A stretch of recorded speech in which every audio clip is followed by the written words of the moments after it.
Assalamualaikum warahmatullahi wabarakatuh. Selamat kembali di channelnya Pekerja Migran Indonesia yang domisilinya di negara Hong Kong ini. Oke, kita akan membahas sebuah berita yang lagi rame-ramenya di tanah air, yaitu mengenai meninggalnya 149 TKI yang kerja di Malaysia.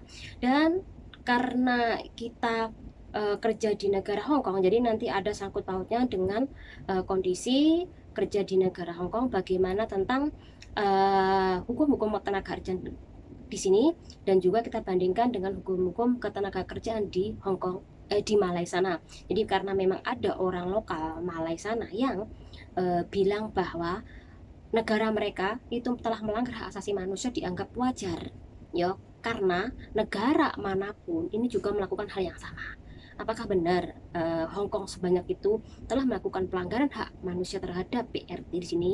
Nanti kita akan menjawabnya, ya.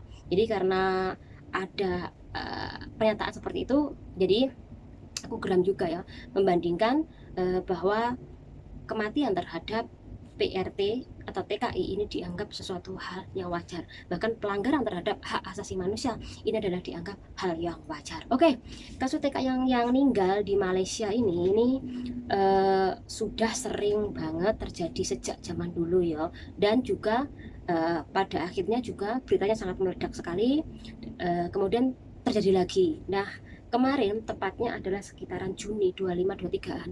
Ini kasusnya meledak lagi, yaitu sebanyak 149 TKI yang telah meninggal di sana. Nah, sekitar tahun 2021 ini sebanyak 101 yang meninggal. Kemudian awal dari Januari sampai dengan Juni ini sebesar 48, ya.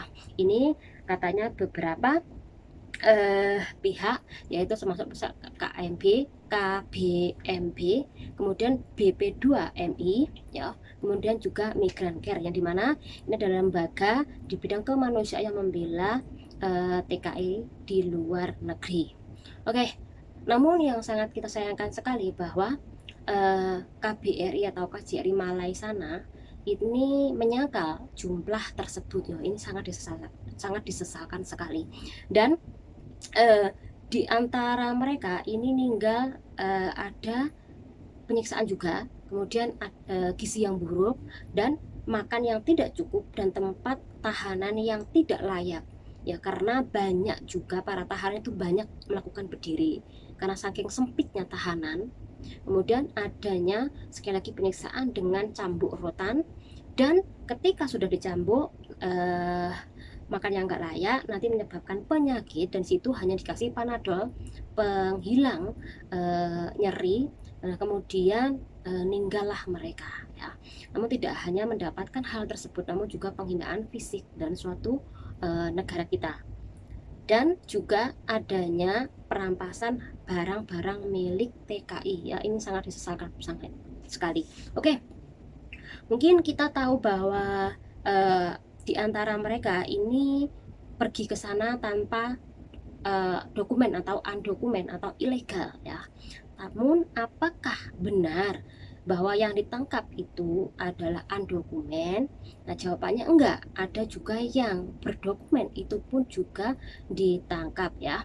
Dan gini, aku pernah membaca di sebuah berita yang dimana antara perusahaan dan kepolisian sana ini melakukan kong kali kong, yang dimana untuk menjebak TKI, ya, yang dimana ketika masuk di sebuah perusahaan tersebut, paspornya atau paspor pekerjanya nanti diambil, kemudian hanya dikasih fotokopian.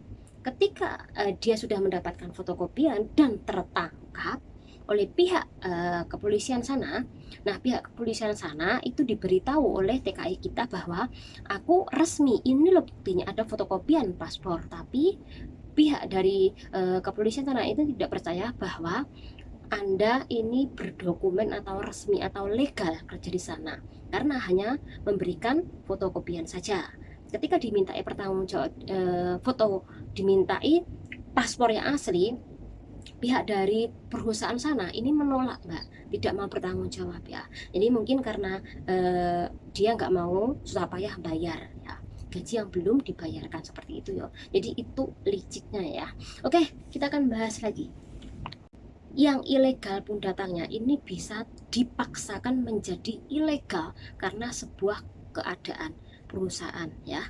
Jadi sekali lagi, nggak semua yang ditangkap itu adalah undokumen atau ilegal, namun mereka ada yang dipaksakan menjadi ilegal di negara tersebut ya. Oke, di dalam kasus ini ya, ini yang salah siapa sih? Apakah semuanya ini adalah salah dari pemerintah Malaysia sendiri? Menurut aku jawabannya enggak juga ya. Kalau disalahkan ke pemerintah sana, menurut aku ya enggak juga, enggak semuanya sih. Ibaratnya ya 70% ini adalah kesalahan dari Malaysia sana. Namun ada kesalahan dari pihak-pihak orang kita, yaitu calo, yang dimana calo ini adalah fungsinya untuk memberangkatkan kan. Nah, ketika untuk memberangkatkan, jadi dia itu mencoba mengiming-imingi kepada orang-orang kita. Gampang, cuman bayar segini cepet berangkat. Nah, lewat perairan tuh ya. Jadi iming-iming itulah yang membuat orang-orang kita tuh mau loh ya. Apalagi kebutuhan mendesak dan pengen berangkat mencari uang ya. Padahal yang kalau kawan-kawan ketahui, undokumen atau dokumen itu sebenarnya sama-sama bayar Mbak ya. Walaupun yang ilegal ini bayarnya nggak banyak, tapi kan sama saja bayar ya. Daripada bayar, mendingan Anda itu kerja kan, kerja di rumah saja, membuat usaha. Walaupun memang apa yang diucapkan nggak semudah yang dilakukan, tapi sekali lagi kalau memang resikonya Anda undokumen, usahakan untuk tidak berangkat dan usahakan mencari referensi berita yang penting buat pengetahuan Anda ketika Anda berangkat ke Malaysia sana ya. Jangan gegabah. Dan tidak itu saja, calo juga berpartisipasi di dalam keadaan ini ya, di dalam terjadinya kematian kawan kita atau TKI Indonesia. Dan juga tentunya yang harus menjadi pusat perhatian kita adalah bagaimana sih KBRI Malaysia sana ini membantu TKI ya. Ini masalahnya ya, kurang serius menurut aku ya. Kita banyak membaca informasi, mungkin info-info yang dikeluarkan oleh sebuah serikat buruh, bagaimana sih tentang kualitas dari KBRI atau KJRI Malaysia. Ini sungguh sangat disayangkan banget. Seharusnya sebagai tuan atau rumah kedua PRT yang berada di Malaysia ini tidak semaksimal menggunakan powernya untuk membantu TKI yang berada di sana. Oke, Mbak-mbak mungkin udah tahu yang namanya PBB, Perserikatan Bangsa-Bangsa. Nah, di PBB itu ada organisasi yang dimana dipecah belah menjadi beberapa. Contoh adalah organisasi ILO ya. Nah, organisasi ILO ini adalah organisasi yang dimana menangani tentang PRT di seluruh dunia ini yang terikat, yaitu jumlahnya adalah 180 negara. Dan Indonesia, Malaysia, Singapura, kemudian Hong Kong, Taiwan ini juga masuk ke dalam negara tersebut. Dan di dalam ILO ini ada nomor 189, yaitu tentang konvensi perlindungan terhadap PRT. Jadi Hong Kong itu sudah ada, tetapi walaupun belum setuju, tapi mereka sudah menerapkan isi dari konvensi ILO 189 tersebut ya. Jadi sebenarnya jelas banget PRT itu harus ada perlindungan dari negara tempat ia bekerja ya. Nah, apa sih konvensi ILO 189? Yaitu sebuah perjanjian yang diadopsi oleh konferensi ILO yang terdiri dari delegasi pemerintahan, kemudian pekerja itu sendiri, dan yang ketiga adalah dari perusahaan ya. Dan itu semuanya terikat ya. Nah, ini yang terikat. Nah, isi dari konvensi 189 itu adalah satu, melindungi terhadap kasus-kasus pelecehan seksual. Jadi kalau ada kasus-kasus seperti itu, Mbak akan dilindungi hak Anda ya. Kemudian kasus kekerasan ini juga bakal ada undang-undang perlindungan bagi si korban. Oke, kemudian yang kedua adalah ketentuan kerja yang adil dan kondisi hidup yang layak. Kemudian yang ketiga, pengaturan masa istirahat mingguan. Ini udah diatur. Di Hong Kong pun ini sudah diatur. Liburan 1 minggu 1 hari, 1 minggu 1 hari. Kemudian aturan jam. Jadi di Hong Kong sendiri ini ada aturan jam. Kalau Anda kerja dengan jam yang banyak, Anda bisa menuntut juragan Anda. Ini bagusnya di Hong Kong ya. Kemudian yang keempat, pengaturan atas lingkungan kerja yang aman dan layak. Ingat, ini juga diatur. Oke, yang keenam, hak atas dasar keselamatan dan kesehatan kerja. Jadi kalau di Hong Kong Anda sakit nggak diobatkan, Anda bisa menuntut juragan Anda. Ini bagusnya di Hong Kong. Jadi jangan samakan antara undang-undang di Hong Kong ketenaga kerjaan dengan Malai sana ya.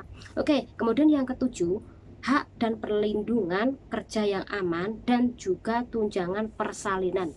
Jadi di Hong Kong ini orang yang lagi hamil atau PRT dalam keadaan hamil ini dilindungi dan diberikan istirahat dan juga pesangon ya.